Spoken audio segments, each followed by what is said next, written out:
Good morning class, please confirm कि मेरी voice में कोई इशू नहीं है। देन फिर हम लोग क्लास को शुरू कर लेते हैं।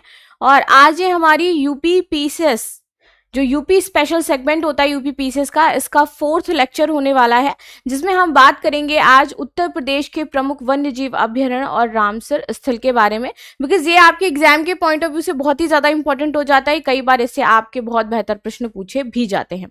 So Rahul Sapna, good morning. Rahul Satyam, Radhe Radhe. IAS, good morning.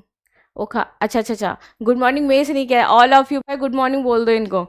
चलो अब क्लास शुरू करते हैं और देखते हैं क्या इंपॉर्टेंट चीजें हैं जिस पर बात करने वाले हैं।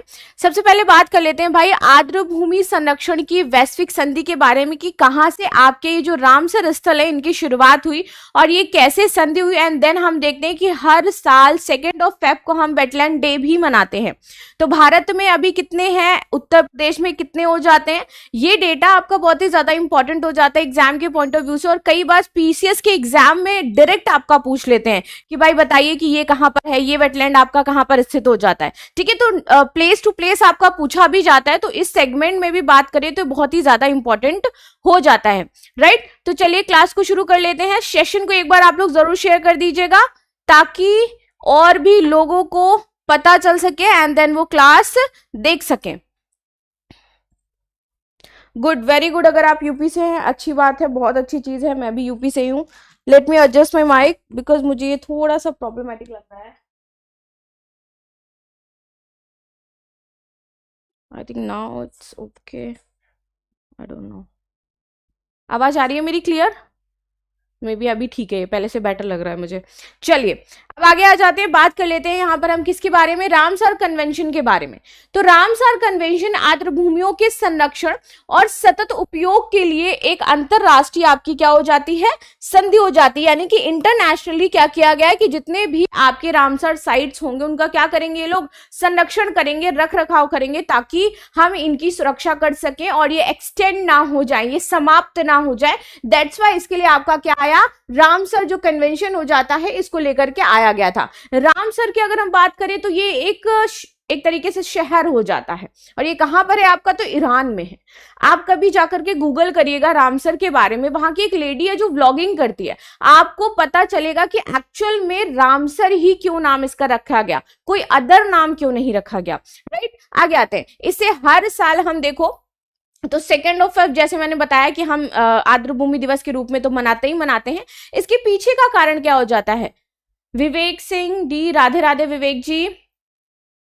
इसके पीछे का कारण यह है कि 1971 को ईरान के रामसर शहर में इसे अपनाया गया था। और मैंने क्या बताया कि रामसर सुनकर के तो ऐसा लगता है ना जैसे कोई इंडियन वर्ड है और इंडिया में कोई जगह होगी, बट जो एक्चुअल में रामसर जगह है वो आपकी कहां पे हो जाती है, ईरान में हो जाती है। एग्जैक्टली चलिए आगे आ जाते हैं।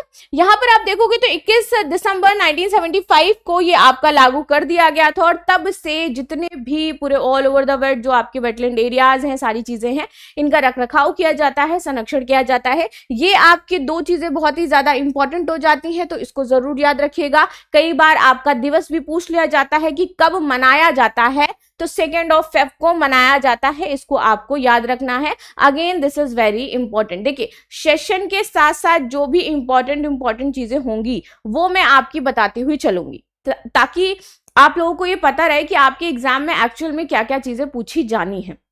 ठीक, जब यूपी स्पेशल के सेगमेंट की बात आती है तो यूपी स्पेशल बहुत छोटा नहीं है, बहुत ब्रॉड हो गया है। जब से हमने देखा है कि पेपर 5 एंड पेपर 6 आ गया तब तो यूपी स्पेशल ने अपनी पराकाष्ठा ही पूरी पार कर दी है।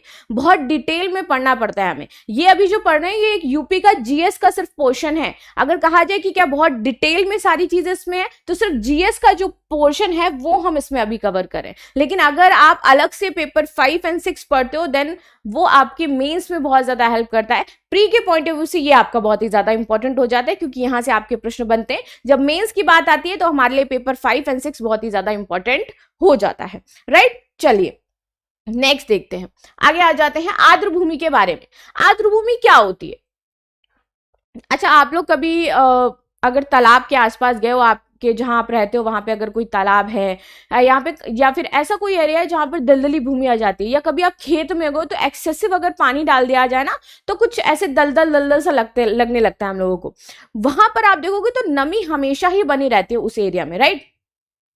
आगे आते हैं तो आर्द्र भूमि वे क्षेत्र हैं जहां जल स्तर भूमि की सतह के निकट होता है या भूमि पानी से आपकी ढकी हुई होती है। तो या तो जो क्षेत्र होगा, मान लीजिए कि ये यहां पर क्या है, ये आपका पानी है, ठीक है, इसके जस्ट बगल में जो आपकी एकदम इससे लगी हुई भूमि होगी ना, ये आपकी आर्द्र भूमि कहलाती है, और यहां पर पानी की मात्रा बहुत ही ज्यादा हो जाती है।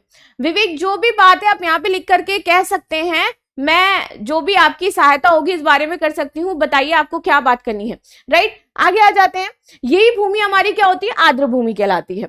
ये पार्थिकी तंत्र भूमि तथा जल के संक्रमणकालीन आवास के रूप में विकसित होती है, और ये जो भूमि है ना, ये बहुत ही ज्यादा इंपॉर्टेंट होती है, और ये हमारे पार्थिकी तंत्र जो है हमारा, उसमें भी बहुत ही इंपॉर्टेंट चीजें रहती हैं, ठीक है। आगे आते हैं, रामसर कन्वेंशन की अब ये परिभाषा क्या हो जाती है, क्या है रामसर कन्वेंशन और क्यों ये इंपॉर्टेंट हो जाता है, क्या इसकी परिभाषा है। तो जैसे देखिए, दलदली जो मैंने स्टार्टिंग में ही आपको बताया, और इसको आप ऐसे भी प्रैक्टिकली भी कर सकते हो, अगर आपको देखना ही है कि क्या है। मेरी इंस्टाग्राम आईडी क्या है भाई, मेरी इंस्टाग्राम आईडी है पॉजिटिव प्राची फॉर यू के नाम से, आप जा करके वहां पे फॉलो कर सकते हैं, जो भी न्यूज इंपॉर्टेंट होती है वो भी मैं वहां पे शेयर करती हूँ, राइट। आगे आते हैं, दलदली पीठ भूमि या जल के क्षेत्र प्राकृतिक या कृत्रिम तथा स्थानीय तथा अस्थायी, जिनमें स्थिर या फिर आपके बहता पानी हो, ताजा पानी हो, खारा या फिर आपका नमकीन पानी हो, या फिर समुद्री जल वाले क्षेत्रों में जिनकी गहराई ज्वार पर 6 मीटर से अधिक ना हो, वो आपके क्या होते हैं, रामसर कन्वेंशन के रूप में परिभाषित किए जाते हैं। और आर्द्र भूमियों को पता है क्या कहा जाता है, ये इंपॉर्टेंट लाइन है, आर्द्र भूमियों को कहा जाता है अर्थ किडनीज, यानी कि अर्थ की किडनी बोला जाता है आर्द्र भूमियों को, ठीक है। तो ये बहुत ही ज्यादा इंपॉर्टेंट हो जाते हैं। क्या यहाँ पर आपको बताया गया है कि भैया कौन कौन सी होती हैं, तो या तो आपका वो कोई दलदली क्षेत्र हो, या फिर कोई आपकी पीठ भूमि जल क्षेत्र हो जाता है। प्राकृतिक रूप से है तो भी वो संरक्षित की जाएगी, अगर कृत्रिम रूप से वो डेवलप की गई है तो भी उसको संरक्षित किया जाता है। स्थायी है या अस्थायी है, यानी कि मान लीजिए कि कुछ समय के लिए जब वर्षा का समय होता है तो वो आपकी आर्द्र भूमि बन जाती है। अब वर्षा का समय जैसे ही समाप्त हुआ तो वो आपकी अस्थायी आर्द्र भूमि है, यानी कि पहले जब वर्षा का समय शुरू होता है तब तो वहां पे दलदली क्षेत्र होगा। अब मान लीजिए सूखा है, वर्षा खत्म हो गई, तो वो क्षेत्र नॉर्मल मिट्टी में तब्दील हो जाता है या कठोर मिट्टी में तब्दील हो जाता है। तो यहाँ पे बताया गया चाहे वो अस्थायी हो चाहे वो स्थायी हो, दोनों को ही, अगर ऐसा कोई क्षेत्र है जो दलदला है, पीठ भूमि है, तो हम उसको किसमें परिभाषित करेंगे, आपके रामसर कन्वेंशन के तहत हम उसको संरक्षित कर सकते हैं, बशर्ते वो इंपॉर्टेंट होनी चाहिए उस एरिया में, राइट। आगे बढ़ते हैं, आगे देखते हैं प्रमुख जानकारी जो रामसर कन्वेंशन से आप सभी को होनी चाहिए वो क्या है, वो समझ लेते हैं। रामसर कन्वेंशन जिसे अंतरराष्ट्रीय आर्द्र भूमि संधि के नाम से भी जाना जाता है, तो इसको हम क्या कहते हैं, अंतरराष्ट्रीय आर्द्र भूमि संधि भी कहते हैं। एक इंपॉर्टेंट चीज मैं पहले भी कवर कर चुकी थी कि 2 फरवरी 1971 को स्थापित की गई थी और ये 21 दिसंबर 1975 को लागू कर दी गई थी। आगे आ जाते हैं, इसके मुख्यालय के बारे में बात कर लेते हैं, again it is very important. तो इसका मुख्यालय कहां पर हो जाता है, ग्लैंड स्विट्जरलैंड में स्थित है। इसका मुख्यालय कहां पर है, ग्लैंड स्विट्जरलैंड में। और वर्तमान में 2024 तक इसके जो सदस्य थे वो 172 सदस्य देश थे। कई बार आपसे सदस्य भी पूछ लेते हैं, तो टोटल जो इसके सदस्य देश थे वो कितने थे, 172 सदस्य देश हैं। और साथ ही साथ अगर मैं बात करूं कि इसका मुख्यालय कहां पर हो जाता है, तो ग्लैंड स्विट्जरलैंड में इसका मुख्यालय हो जाता है, ठीक है। आज मुझे बहुत सारे बच्चे कम दिखाई दे रहे हैं, मतलब कहाँ गायब हो गए हो आप लोग, किधर चले गए हो। कभी कभी तो मुझे बहुत सारे लोग दिखाई देते हैं, कभी कभी मुझे अचानक से गायब सब दिखाई देते हैं, कोई समझ ही नहीं आता है कि कहाँ पे हैं हम। मतलब सुबह सुबह क्लास लेने का मन नहीं होता है क्या, मुझे बता दो भाई, मैं टाइम वाइम चेंज कर दूं थोड़ा, ताकि आप लोग ज़्यादा से ज़्यादा सेशन को ज्वाइन कर सकें। आंख नहीं खुल रही है, पेपर नज़दीक है भाई, पढ़ लो, आंख खुलनी चाहिए, नहीं खुली तो समस्या हो जाएगी, ठीक है। और मॉर्निंग में सेशन लेने आया करो। नहीं शिवम सिंह, ओके शिवम सिंह, नहीं क्लासेस अब मेरी यहीं पर चलेंगी। सो आप लोगों की जो भी क्लासेस होंगी पर्टिकुलर, जैसे मैं वहां लिया करती थी, यहाँ पर मेरी क्लासेस आपको चलती हुई दिखाई देंगी जी। चलिए आगे आ जाते हैं। भारत ने इस संधि में 1 Feb 1982 को सदस्यता ग्रहण करी थी। ठीक है, कोई नहीं, तो अब मैं यहां पे मिल तो गई हूं, मैं सम्मत करना। Good morning, good morning. देखिए यहां पर 2 क्लासेस होती हैं लाइव। मॉर्निंग में एक 8 से 10 हम लोग लाइव किया करेंगे, ठीक है, और एक 11:30 बजे लाइव होती है जो कि करंट अफेयर की क्लास लाइव होती है। ठीक है, तो करंट अफेयर की आज की जो क्लास है उसमें हम बात करेंगे कि भैया हमारा जो स्पेस स्टेशन है उसका फर्स्ट मॉड्यूल पेश किया गया है इसरो के द्वारा, तो उसके बारे में जानेंगे कि इस मॉड्यूल की खासियत क्या हो जाती है, क्योंकि हमें अपना खुद का स्पेस स्टेशन बनाना है। वो आज का टॉपिक हो जाता है हमारा 11:30 बजे के लिए, एंड 9 बजे तो आज हमारी क्लास 4th है जो हम लोग डिस्कस कर रहे हैं, राइट। चलिए आगे बात करते हैं। सो भारत ने कब इसमें पार्टिसिपेशन करना शुरू किया? 1982 में इसकी सदस्यता ग्रहण करी है, 1 Feb 1982 में। हाँ जी सत्यम, आगे आ जाते हैं। आर्द्र भूमियों के संरक्षण के महत्व को रेखांकित करने के लिए हर साल 2 फरवरी को विश्व आर्द्र भूमि दिवस भी मनाया जाता है हमारा, right. Satyendra Singh, good morning Satyendra. इस संधि का जो प्रशासनिक नियंत्रण है अगर हम बात करें तो international union for conservation of nature यानी कि IUCN के हाथ में है। और आपने IUCN की रेड लिस्ट के बारे में तो सुना ही होगा, बिल्कुल सुना होगा, जहां पर पक्षियों की इंडेंजर्ड स्थितियों के बारे में बताया जाता है, कौन से एक्सटेंड हो रहे हैं उनके बारे में बताया जाता है, ये बताया जाता है कि किसको अभी संरक्षण की जरूरत हो जाती है, राइट। भीम गुप्ता, प्रोटेस्ट में क्या हुआ? भीम, मैं प्रोटेस्ट में जा नहीं पाई बिकॉज मेरी क्लासेस थी, सो मैं क्लास कर रही थी because it is also important, क्योंकि बहुत सारे बच्चों का एग्जाम है, अगर क्लास मिस हो जाती तो थोड़ी प्रॉब्लम होती उनको। सो इसलिए प्रोटेस्ट की जहां तक लास्ट मुझे जानकारी है कि कल शाम को शायद लाठीचार्ज कर दिया गया था वहां पर और बच्चों को भगा दिया गया था, तो ये हुआ है कल तक का। आज भी प्रोटेस्ट चल रहा है, तो आज प्रोटेस्ट में देखने बनता है भाई क्या होगा। और काफी न्यूज चैनल्स के जो रिपोर्टर्स थे उनको गिरफ्तार कर लिया गया था पुलिस के द्वारा, तो कल तक तो ये सारी इंफॉर्मेशन मेरे पास आई थी, राइट। प्रोटेस्ट में मैं नहीं गई हूं, अगर जाती हूं तो जरूर मैं अपने इंस्टा पे बता दूंगी कि भाई मैं प्रोटेस्ट ज्वाइन करने वाली हूं, राइट। चलिए आगे आ जाते हैं। तो इस संधि का जो प्रशासनिक नियंत्रण है वो किसके पास रहता है? IUCN के पास। फुल फॉर्म क्या है इसका? International union for conservation of nature हो जाता है, राइट, जो कि वैश्विक स्तर पर आर्द्र भूमियों के संरक्षण और सतत उपयोग को प्रोत्साहित करती है। तो ये क्या करती है कि इंटरनेशनल लेवल पर ये देखती है भाई कहां पर आपकी इस तरीके की आर्द्र भूमियां हैं और उनको संरक्षित कैसे किया जाएगा, राइट। चलिए आगे बढ़ लेते हैं, थोड़ा सा आगे समझते हैं अब हम रामसर कन्वेंशन के उद्देश्य क्या होते हैं। तो आर्द्र भूमियों का संरक्षण करना, उसका सतत उपयोग, अंतरराष्ट्रीय स्थानीय जो क्षेत्र हो जाते हैं, जो राष्ट्रीय क्षेत्र हो जाते हैं, जो अंतरराष्ट्रीय है वहां पर इनको सहयोग प्रदान करना, और रामसर स्थलों की निगरानी तथा प्रबंधन करना।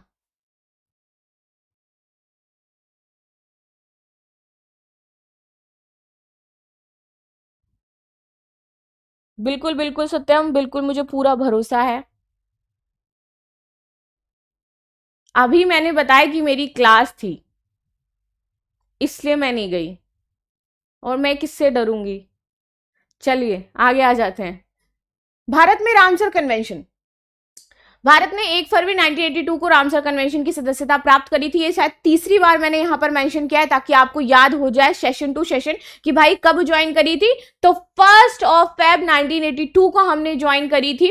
जनवरी 2025 तक भारत में कुल जो है वो 91 रामसर स्थल आपके हैं। 2025 की अगर बात किया करें तो देश के सबसे पहले रामसर स्थल की जो घोषणा है वो 1981 में चिल्का झील ओडिशा में आपकी स्थित हो जाती है, और केवलादेव राष्ट्रीय उद्यान जो राजस्थान में है इसको घोषित किया गया था। दिस इज वेरी इंपॉर्टेंट, कई बार आपका पूछा जाता है कि देश के सबसे पहले रामसर स्थल जो है वो कब घोषित किए गए थे, किस वर्ष घोषित किए गए थे, कौन सा है? तो चिल्का झील ओडिशा है, और आपका इसके साथ केवलादेव राष्ट्रीय उद्यान हो जाता है जो कि राजस्थान का है।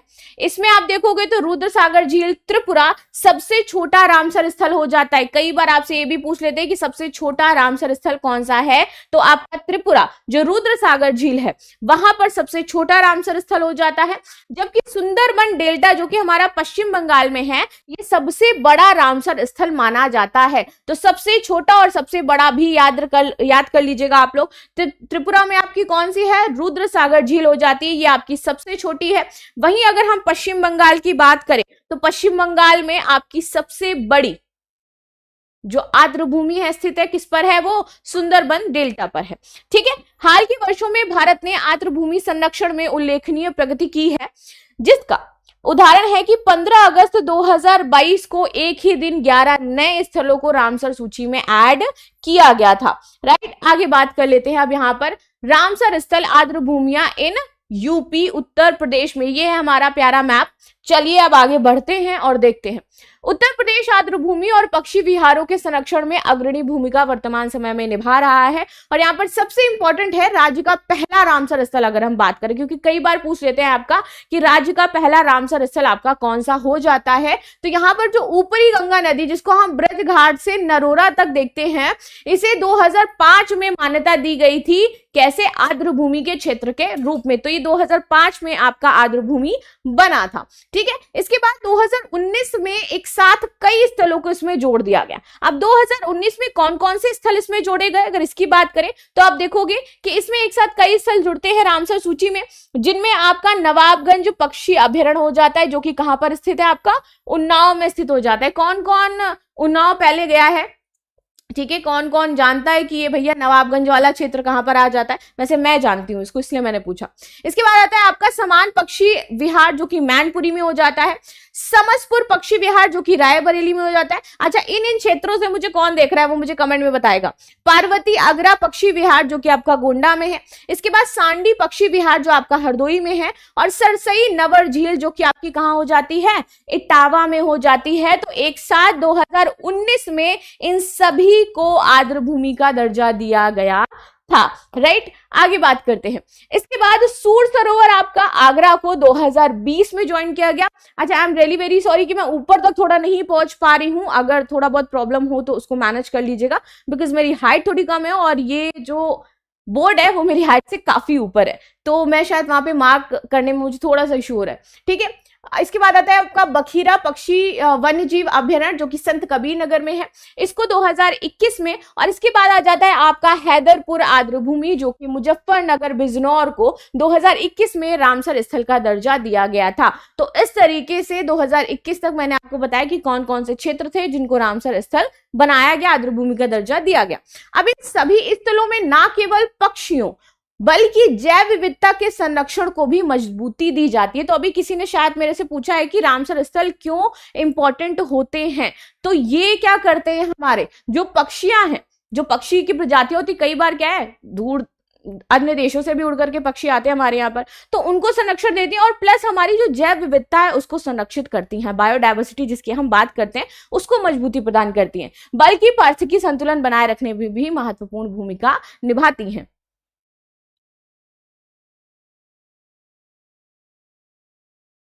प्रिंस कुमार ऐप पर यूपी का स्पेशल लाइए प्लीज। श्योर। अच्छा, थैंक यू नरेंद्र।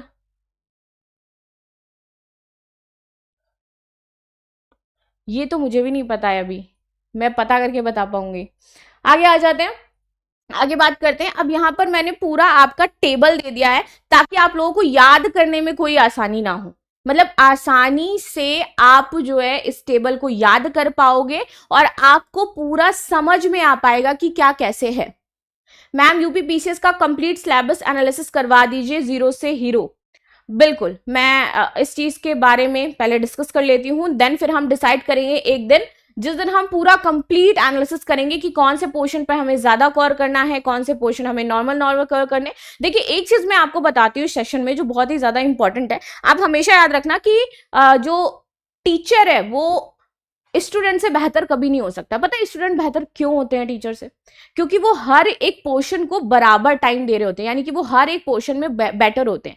अब मैंने जैसे बोला कि मैं यूपी स्पेशल पढ़ा रही हूँ, तो मेरा यूपी स्पेशल का कोर एरिया जो है वो बहुत मैंने अच्छे से प्रिपेयर किया होगा। या फिर अगर मैं पॉलिटी पढ़ाती हूँ, पॉलिटी की टीचर हूँ, जैसे मैं पॉलिटी से वर्क किया है, तो पॉलिटी मेरा जो एक सब्जेक्ट है वो बहुत ही ज्यादा बेहतर होगा। लेकिन अगर बात की जाए क्या मैं हिस्ट्री में उतनी ज्यादा बेहतर हो पाऊंगी, तो शायद थोड़ी सी कम। या फिर मैं बात करूँ कि साइंस एंड टेक में बहुत ज्यादा बेहतर हो पाऊंगी, तो शायद थोड़ी सी कम। लेकिन आप लोग जो होते हो ना, आप लोग सारे पोर्शन पर प्रॉपर ध्यान देते हो, राइट।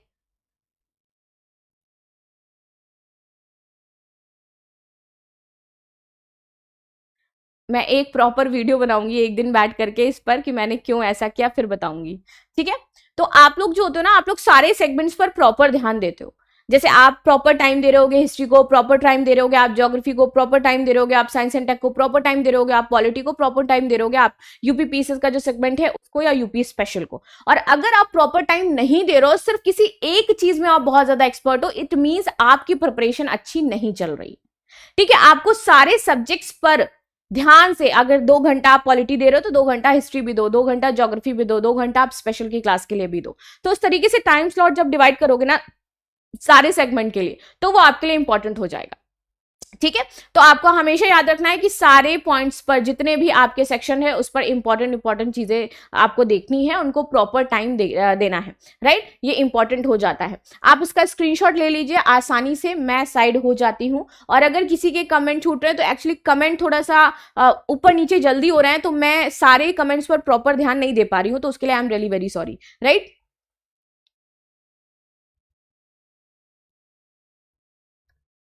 आप स्क्रीनशॉट ले लो, देन फिर हम आगे बढ़ते हैं, ठीक है। चलिए आगे आ जाते हैं। अब सबसे पहले बात करेंगे हम ऊपरी गंगा नदी, जो मैंने बताया था सबसे पहले इसको क्या है, फर्स्ट टाइम रामसर जो स्थल है इसका दर्जा प्रदान किया गया था, यूपी का प्रथम है। 2005 में ब्रज घाट से नरोरा तक का जो क्षेत्र है इसको हम रामसर स्थल कहते हैं, ठीक। चलो आगे बात कर लेते हैं। इसके बाद सेकंड हमारा क्या है, नवाबगंज पक्षी अभ्यारण्य, इंपॉर्टेंट हो जाता है, अगेन उन्नाव में स्थित है ये 2019 में। और आपका ये पता है कैसे पूछा जाता है, ये आपका टेबल में दे देते हैं। जब ये एग्जाम में पूछा जाएगा ना आपका, तो ऐसे नहीं आएगा, आपसे नहीं पूछेगा पार्वती अर्गा पक्षी विहार कहाँ है। अगर उसका मन होगा तो मे भी शायद पूछ सकता है, लेकिन ये आपसे पूछेगा मैचिंग वर्ड में, मैच करो।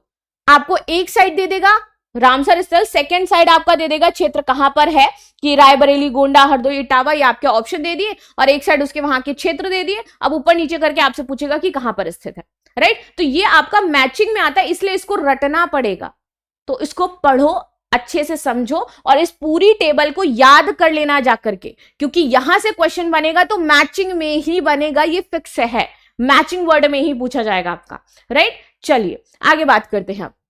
नवाबगंज पक्षी अभ्यारण्य कहां हो जाता है, तो उन्नाव 2019 में इसको बनाया गया था। इसके बाद आते हैं समान। अब याद रखना समान और समस, इसमें आप लोग कई बार कंफ्यूज हो सकते हो समान और समस में, क्योंकि कई बार ये ना सेम स्पेल करता है, ठीक। तो जो समान पक्षी विहार है वो आपका कहां पर हो जाता है, मैनपुरी में, अगेन 2019 में आपका था। और इसके बाद आता है समसपुर पक्षी विहार, तो ये आपका कहां हो जाता है, तो रायबरेली में हो जाता है, रायबरेली में आपका ये हो जाता है। It's not the time Dinesh कि मैं इस चीज के बारे में डिस्कशन करूं। आप अगर बहुत सभी जानना ही चाहते हो कि ऐसा अभी क्या हुआ, तो एक काम करती हूँ, मैं अपने ही चैनल पर आकर के आप लोगों को बता दूंगी कि मैंने क्यों ज्वाइन किया, क्यों नहीं ज्वाइन किया, because it's a class, right. So हमें अभी क्लास पर कंसंट्रेशन करना है, ये हमारे एग्जाम के लिए इंपॉर्टेंट हो जाता है। There is no any kind of यानी things which are you know harming my mind कि मुझे ऐसा करना है या ऐसा मुझे ज्वाइन करना है, nothing like this. It's just my personal decision and I just choose this. Back में कोई ऐसी चीज नहीं कि मैंने ऐसा क्यों किया and what is the reason behind this, nothing you know something like this जो आप लोग सुनना चाहते हो, ऐसा कुछ भी नहीं है, लिटरली ऐसा कुछ भी नहीं। It's very smooth and it's my personal decision. I just want to grow in my life and do something better for my self and because you all are here, so आपके लिए भी कुछ better ही करना था मुझे, that's why I did this, right. चलिए, तो ऐसा कुछ भी नहीं है, please don't take it so much serious. ये आपके एग्जाम में नहीं पूछा जाएगा कि व्हाई आई लेफ्ट, आपके एग्जाम में ये पूछा जाएगा। चलो आगे आ जाते हैं। पार्वती अरंगा पक्षी विहार के बारे में बात करते हैं, तो ये कहां पर आ जाता है, हमारा गोंडा, और अगेन 2019 में ही आपका ये होगा, ठीक है। सांडी पक्षी विहार की बात करते हैं तो कहां पर है, ये हरदोई में, अगेन 2019 में ही इसको दर्जा दिया गया। सरसई नवर झील की बात करते हैं, कहां पर हो जाता है आपका, इटावा में हो जाता है। सूर सरोवर कहां पर है आपका, आगरा, पास में ही है, ठीक है, दिल्ली से तो पास में ही ना आगरा।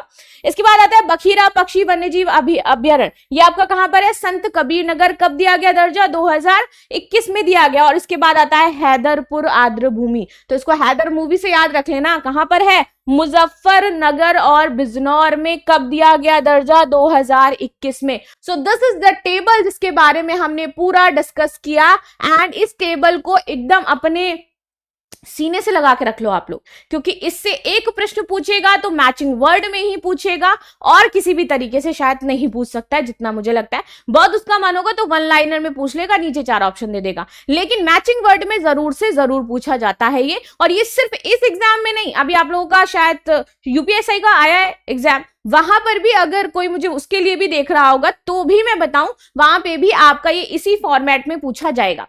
अबे पीडीएफ कहाँ मिलेगा ये मैं आज कंफर्म कर लेती हूँ, बिकॉज मुझे अभी कुछ कुछ चीजें नहीं पता है, राइट। सो पहले मैं पूरा कंफर्म करके आऊंगी कि कहाँ पे आपका पीडीएफ मिलेगा। क्या मुझे ऐसा लगता है कि शायद इसी जो वीडियो आप देख रहे हो इसके डिस्क्रिप्शन में एक लिंक होगा, उस लिंक में जाकर के आपको पीडीएफ मिल पाएगा। मे बी शायद यही प्रोसेस है, क्योंकि जनरली पीडीएफ यही मिलते हैं। सो लिंक में ही आपका पीडीएफ मिल जाएगा, वहां पे जाकर के आप देख लीजिएगा। और सेशन को प्लीज एक बार शेयर करके लाइक जरूर कर दो आप सभी। चलो आगे बातचीत कर लेते हैं। इसमें उत्तर प्रदेश के वन्य जीव और पक्षी विहार, इनके बारे में बात करेंगे। अगेन ये भी इंपॉर्टेंट है, ये भी आपके किस में पूछे जाएंगे, मैचिंग वर्ड में ही पूछे जाएंगे, ठीक है। चलो आगे आ जाते हैं। पूरा मैंने क्रम से दिया है, यहाँ पर कहां पर है, कब इसको चुना गया, क्या इंपॉर्टेंट चीजें हो जाती हैं, सारी इसमें मैंने कवर करी है, राइट। चलो आगे बात करते हैं। सबसे इंपॉर्टेंट इसमें क्या हो जाता है, कतर्निया वन्यजीव विहार। इंपॉर्टेंट क्यों हो जाता है, देखो ये बहराइच में है और 1976 में इसको वन्यजीव विहार का दर्जा दिया गया था, यानी कि हम इसको कह सकते हैं कि हाँ पहला हो जाता है ये हमारा, इसलिए इंपॉर्टेंट भी हो जाता है। अच्छा अगर किसी को ये स्क्रीनशॉट लेना है तो ले लो, पहले स्क्रीनशॉट ले लो जल्दी जल्दी। शिवम सिंह ने लिखा है कि गोंडा, अच्छा ओके सही है सही है, बहुत अच्छी चीज है। गुड मॉर्निंग पायली, okay Piyali, okay okay sorry sorry Piyali, मैंने आपका नाम में से स्पेल किया, I am really very sorry. Bhaskar Roy, good morning Bhaskar. ठीक है, मतलब तो आप लोग पीडीएफ ले लेना, मतलब स्क्रीनशॉट, कोई बात नहीं। चलो आगे चलते हैं। तो कतर्निया घाट वन्यजीव विहार के बारे में बात करते हैं। स्थापना वर्ष क्या है इसका, तो 1976 हो जाता है। वही स्थान की बात करूं तो कहां है, तो बहराइच में है आपका, पूछा जाएगा, अभी बता रही हूं, 1000 बार बता रही हूं, पूछा जाएगा, मैचिंग वर्ड में पूछा जाएगा, अच्छे से याद कर लेना।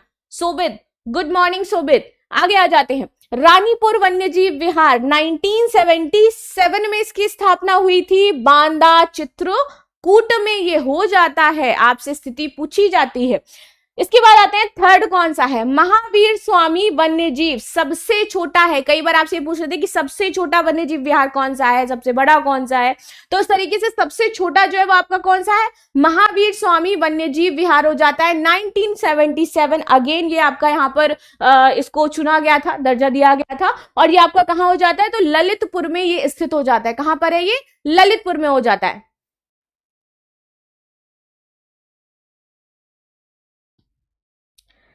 मैम क्या ये उड़ीसा के बच्चे क्लासेस हैं, उड़ीसा के क्लास, शायद आप उड़ीसा से हैं, राइट प्याली। सो ये उड़ीसा का बैच तो वैसे नहीं है, लेकिन फर्दर आप अगर जानना चाहती हैं जस्ट फॉर नॉलेज तो ये आपके लिए इंपॉर्टेंट हो जाता है। ओके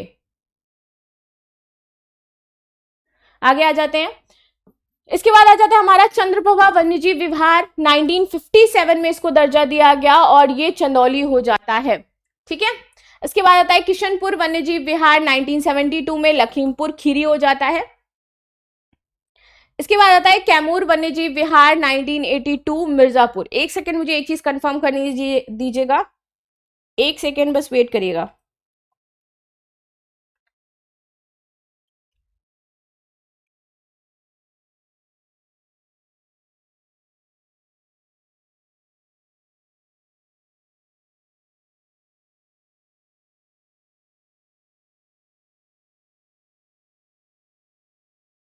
चलिए ठीक है आगे बढ़ लेते हैं। हस्तिनापुर वन्यजीव विहार 1986 हो जाता है, कहां पे है ये, मेरठ में है। इसके बाद सोहागीवरदा वन्यजीव विहार, ये आपका कहां पे है, 1987 महाराजगंज में हो जाता है। इसके बाद सुहेलवा वन्यजीव विहार 1988 में इसको दर्जा दिया गया, कहां हो जाता है, गोंडा बलरामपुर में हो जाता है। कछुआ वन्यजीव विहार की बात करते हैं, 1989 में दर्जा दिया जाता है और कहां पे है, वाराणसी में हो जाता है।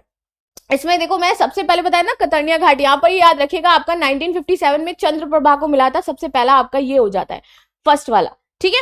उसको ठीक कर लीजिएगा। वो 1976 मैंने आपको जो बताया, 1957 ये ऊपर होना चाहिए था, ये यहाँ पे 4th प्लेस पे आ गया। आगे आ जाते हैं लास्ट में। तो उत्तर प्रदेश का पहला हाथी रिजर्व यूपी में 2009 सहारनपुर व बिजनौर में प्रदेश का दूसरा हाथी रिजर्व बनाया गया। 2022 में कतरनी घाट दुधवा पीलीभीत टाइगर रिजर्व आपका स्टैब्लिश किया गया। तो ये आपका इंपॉर्टेंट एक नोट है, इसको याद रखिएगा। इसके बाद पक्षी विहार की बात कर लेते हैं। पक्षी विहार इंपॉर्टेंट हो जाते हैं। अगेन यहीं पे हूं, कहीं नहीं गई मैं।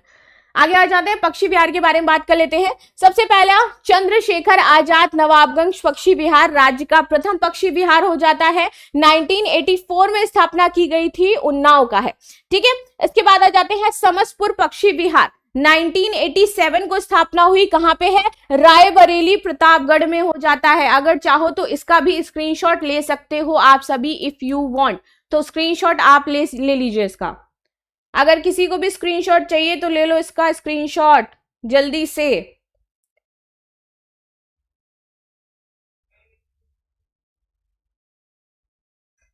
नहीं चाहिए स्क्रीनशॉट, कोई बात नहीं, चलो आगे आ जाते हैं। चंद्रशेखर जी, नमस्ते चंद्रशेखर जी। आगे थर्ड आ जाते हैं लाख बहोसी पक्षी विहार। 1988 को दर्जा दिया जाता है। कहाँ का है ये? कन्नौज का हो जाता है। सांडी पक्षी विहार 1990 में इसकी स्थापना हुई। कहाँ का है ये? हरदोई का है। इसके बाद आता है बखीरा पक्षी विहार 1990 अगेन संत कबीर नगर में। अब मोस्टली देखोगे आप कहां तक? पटना पक्षी विहार तक। वैसे नाम पटना से लगता है कि ये होगा आपका बिहार में, लेकिन ये बिहार में नहीं है, ये आपका यूपी में ही हो जाता है। और पटना पक्षी विहार तक 1990 तक एक साथ आपके इतने सारे पक्षी विहार को दर्जा दिया गया था। ठीक है, इसके बाद हमने देख लिया ओखला पक्षी विहार 1990 अगेन गौतम बुद्ध नगर में हो जाता है। इसके बाद समान पक्षी विहार की बात करें 1990 अगेन है। इसके बाद कहां पर हो जाता है आपका ये समान पक्षी विहार? मैनपुरी में। आगे आ जाते हैं नेक्स्ट पार्वती अरंग पक्षी विहार 1990 कहां पर है? गोंडा में हो जाता है। नेक्स्ट आता है विजय सागर पक्षी विहार अगेन 1990 कहां पर है? ये आपका महोबा में है। मैचिंग में पूछा जाएगा, पहले ही बता रही हूं मैं।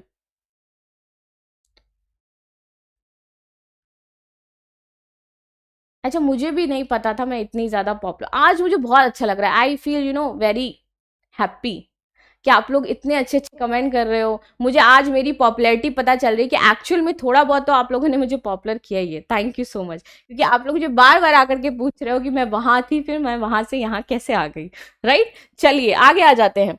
पटना पक्षी विहार की बातचीत कर लेते हैं 1990। और कहां पर है ये पटना? आपका एटा में ये वाला पटना। ये पटना बिहार में नहीं है। सूर सरोवर पक्षी विहार 1991 आगरा इटावा। किसी ने पूछा मैम इतना सब याद कैसे होगा? इतना सब याद करने का एक तो इजी सा सोल्यूशन ये है कि भाई आप जहां पढ़ते हो उसके सामने इनको लगा लो, चार्ट निकाल निकाल करके, सुबह उठते शाम सोते बैठते देखते रहो। ठीक है, और इसमें कुछ आपके कॉमन है जो आपके पक्षी विहार भी हैं और वन्यजीव अभयारण्य भी हैं, तो वो आपको आसानी से याद हो जाएंगे कि वन्यजीव विहार थे, अब इन्हीं को बाद में पक्षी अभयारण्य बनाया गया है। बस आपको थोड़ा सा ये याद करना पड़ेगा कि स्थापना वर्ष क्या हो जाता है। एक तो ये तरीका हो जाता है। दूसरा होता है कि अगर आपको रट्टा मारना बहुत अच्छा लगता है तो आप इसको रट्टा मार सकते हो इफ यू वांट देन। ठीक है,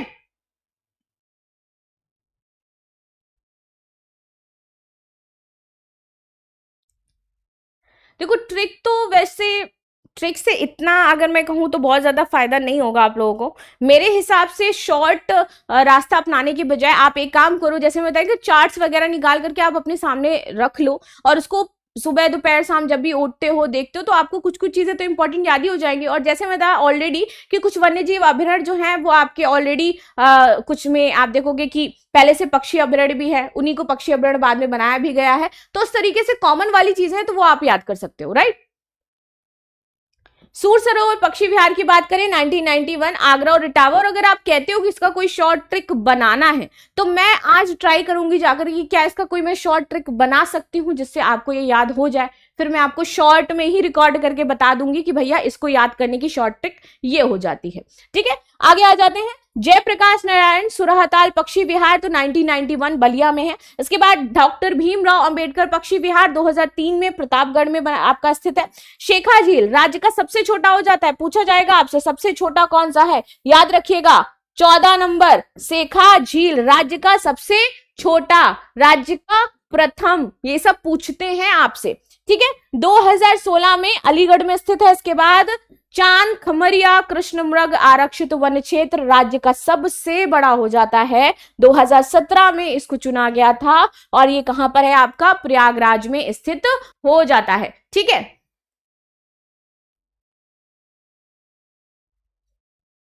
देखो प्याली ने बताया कि याद करने का तरीका क्या है, प्याली का जो तरीका है उसको फॉलो कर। अब आ जाते हैं टाइगर रिजर्व के बारे में बात करते हैं। इसमें मैं इस लेक्चर में ने आपका टाइगर रिजर्व, वन्य जीव अभ्यारण्य, आर्द्र भूमि, ठीक है, ये सब कुछ कवर कर दिए। तो मोस्टली इस वाली क्लास में जो स्टैटिक पोर्शन है ना, ये वाला वो आपका पूरा कवर हो गया, आपको कहीं कुछ जाना की जरूरत ही नहीं है।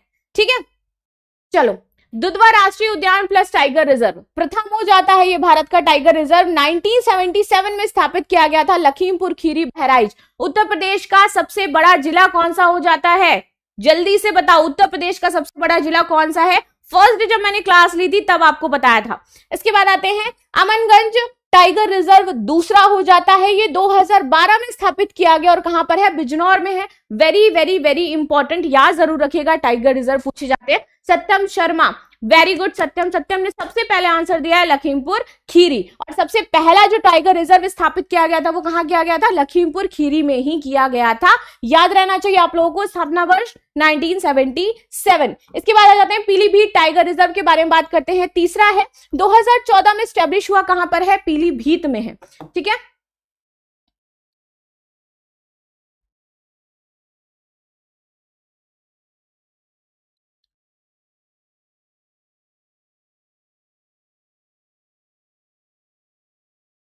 ग्लोबल वार्मिंग को बढ़ा रही हूं मैं थोड़ी, मुझे गर्मी लग रही है, ग्लोबल वार्मिंग बढ़ा सकते हैं हम लोग। जिस दिन मैं ये लेक्चर ले रही होंगी ना कि हमें पर्यावरण को बचाना है, पक्का मैं उस दिन एसी चला के नहीं पढ़ाऊंगी। ओके, जरूर मैं ट्रिक बताऊंगी आप लोगों को। इसके बाद फोर्थ है आपका रानीपुर वन्यजीव अभ्यारण्य। चौथा है आपका 2022 में इसको नामित किया गया और कहां पर हो जाता है, ये चित्रकूट में हो जाता है। तो याद रखिएगा भाई, ये बहुत ही इंपॉर्टेंट है आपके एग्जाम के पॉइंट ऑफ व्यू से। अब आगे जाते हैं प्राणी उद्यान समझते हैं। नवाब वाजिद अली शाह जूलॉजिकल गार्डन लखनऊ प्राणी उद्यान कहां पर है, लखनऊ में ही है। एंड आपका एक है दूसरा कानपुर प्राणी उद्यान, जो कि कहां है, कानपुर में, जिसको हम जनरली क्या कहते हैं, जो घर पे बता देना, चिड़ियाघर से आए हो क्या तुम लोग, तो 2 चिड़ियाघर है यूपी में।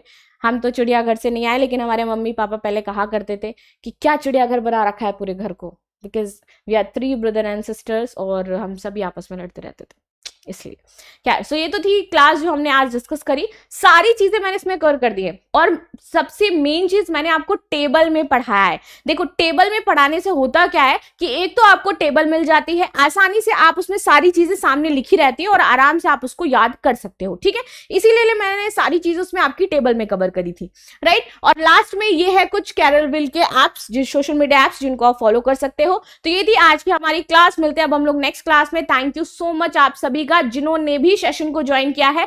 पीडीएफ सत्य मैंने बताया कि जैसे ही शायद ये लेक्चर खत्म होगा, इसके लिंक में आपको पीडीएफ मिल जाएगा। तो अगर आपको ये पीडीएफ चाहिए तो लिंक डिस्क्रिप्शन में होगा, नीचे डिस्क्रिप्शन जो होता है ना, वीडियो के जस्ट नीचे डिस्क्रिप्शन होता है, वहां पर आप चेक करिएगा जाकर के, आपको ये पूरा पीडीएफ मिल जाएगा। अगर नहीं मिलता है तो कल मुझे क्लास में आके बताना आप सभी, अगर अभी तक के पीडीएफ आपको नहीं मिले हैं, क्योंकि सभी पीडीएफ ऑलरेडी अपलोड किए जा चुके हैं। अगर नहीं मिले हैं पीडीएफ तो मुझे बताइएगा, मैं आप लोगों को पीडीएफ प्रोवाइड करवाऊंगी, राइट, ताकि आपकी प्रिपरेशन अच्छे से चलती रहे, उसमें कोई प्रॉब्लम ना हो।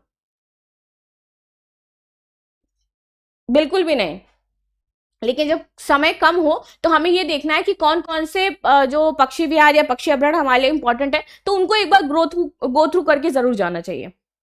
ठीक है, तो उसके लिए जरूरी है कि भाई कौन कौन से आपके लास्ट 5 ईयर्स में रिपीटेडली पूछे जा रहे हैं, तो कोई ना कोई आपका पूछ लिया ही जाता है। ठीक है, तो उन पर आपको ज्यादा फोकस बनाना है। तो लास्ट ईयर आप देखिए एंड देन फोकस बनाइए।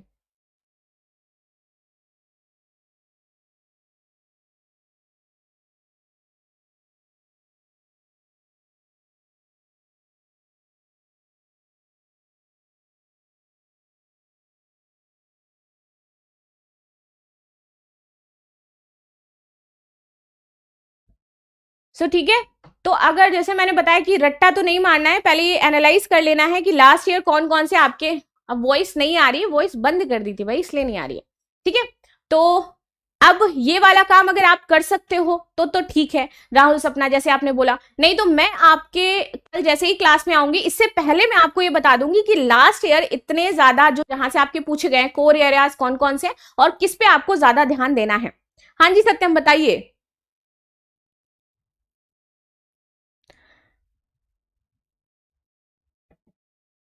Khem Singh good morning. Class खत्म हो गई, आप थोड़ा सा लेट हो गए हो।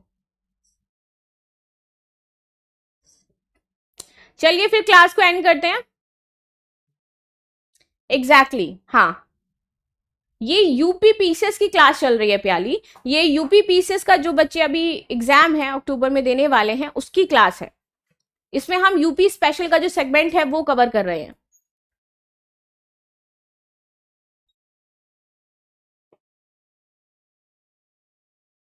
तो मैं बातें करती रहूं पूरी ऑल ओवर दी क्लास? आपको नहीं लगता कि आपका टाइम बच रहा है? और ये 40 मिनट छोटी क्लास होती है, हमने इसमें सारी चीजें कवर कर ली है। इसके बाद इसको अभी आपको रिवाइज करना है, इसको जाकर के नोट डाउन भी करना। ठीक है, इसकी वीडियो मैं बना दूंगी आपके लिए एंड देन उसमें आपको सारी चीजें मिल जाएंगी, क्या पढ़ना है, कैसे पढ़ना है, कहां से पढ़ना है। ठीक है, ताकि आपको थोड़ी सी आसानी मिल सके इस सारी चीजों में। चलिए सो क्लास को यहीं पे एंड करते हैं, मिलते हैं नेक्स्ट क्लास में and thank you so much.